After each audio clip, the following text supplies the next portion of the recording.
So this is a choice-based game. So you'll be Absolutely. I assume it's a game you can play through multiple times, make different choices, see how the story branches out each time. Absolutely. There's hours of different variations. So this, just to set this up, this scene, the apes are coming down into the valley. They're starving. They're on the point of starvation, and they come across a human encampment. And it basically, the father of the clan leader is saying, no, don't confront the human beings. It will only bring about our destruction. And these three brothers are going down, and they all have their different opinions. And as I say, you're playing as Bryn. And all of this is motion captured? This is all purely performance captured. Yeah, I mean, and was shot in the Imaginarium Studios. So obviously you can then choose. You know, do you agree with Toller, who's more of an aggressor? He wants to go down, and then, or you can choose not to get involved. Well, let's say you were right, Toller, so we're going to follow Toller. Do the more exciting choice. Exactly, let's do that. How have you found that performance capture has evolved over the years? Obviously, you were heavily involved with things like Lord of the Rings back in the day, and it's really kind of exploded since then, and it's now very prevalent in video games as well. What's it like now working and seeing performance capture appearing in games like this now? It must be really exciting. It's thrilling, because it really does prove that performance capture sits right in the middle of transmedia storytelling, and can be used, as I say, in so many different platforms now. And it's acted performances which have great levels of. Hold on, so we must not take them. So you can either choose to come back, or this will be easy. Let's say this will be easy. Let's be more aggressive here.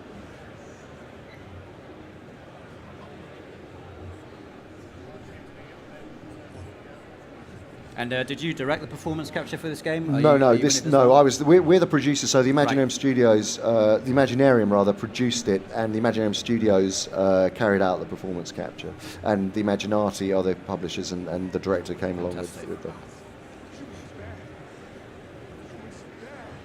Right. So we'll bully Juno and tell him to shut up, because we want to get down there. And it's quite telling that you call it performance capture as well, not just motion capture, because I guess you've got the whole face is being captured now, rather than just the body as well. Exactly. So let's reassure him. Juno, trust me. Come on. Let's get down there.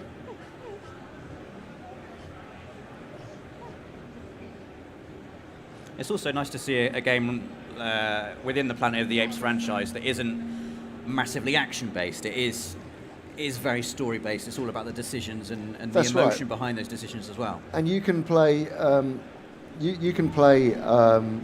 I say, it's a multiplayer game which opens it up hugely using player link. And the idea is to move quickly, and you can override people's decisions. So it becomes about ultimately, when you're playing, and it really is a multiplayer game. You know. You can, if you override, you can only override once, and then you have to follow the other players. So you've got to be careful when you want to use that.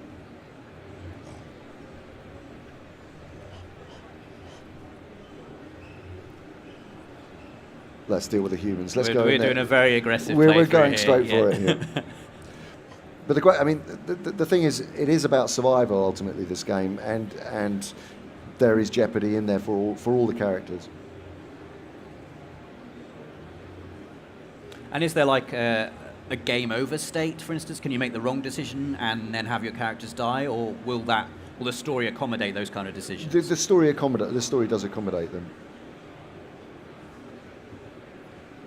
Okay, we're going in. I mean, it is a very moody kind of, immersive game, which kind of does require an environment that's going to support that. So this is perhaps the best one for this, but it really is. It's about tension building as well. Yeah. It really does get quite tense as you're going through it. And as I say, you can actually play this completely from the perspective of human beings. So you could be playing as the humans in this scene. Absolutely. Right. And when you've got 4 players playing together, you said you could override decisions. Do you all have to agree on a certain course of action before the story can move forward? Sorry, hold on a sec. Hold X. There we go. Oh, shoot.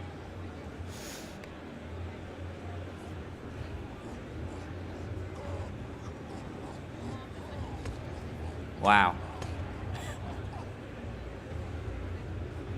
Do we want to stop? No, we don't. We don't want to stop.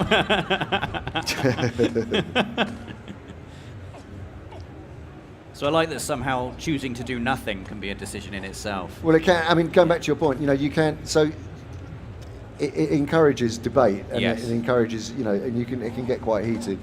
In instances like that, you've got a very short time limit in which Exactly, to make your decision, exactly. so So it's going to put a lot of pressure on. Puts pressure on. I mean, it's different as a single play, but.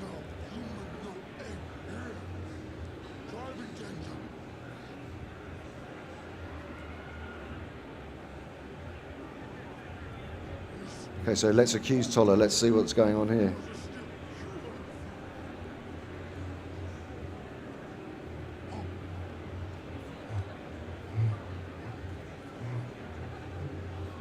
And so if you'd have played this cautiously, could there be a situation where there's no kind of conflict here at all?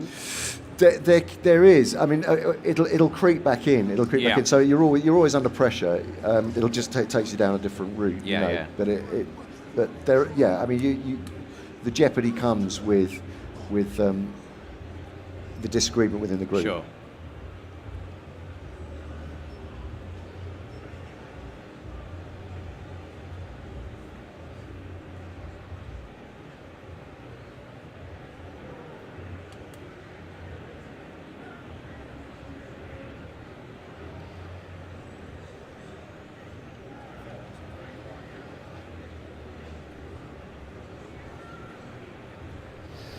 So there you go. Oh, there we go. So have we reached the end of our demo now, or? So this is going into the human camp now. Oh, okay. Mikey, what happened? Mikey.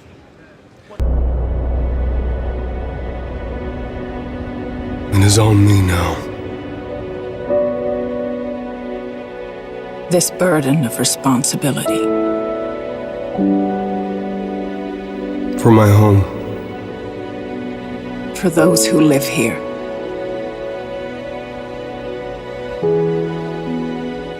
For my family. These are dangerous times.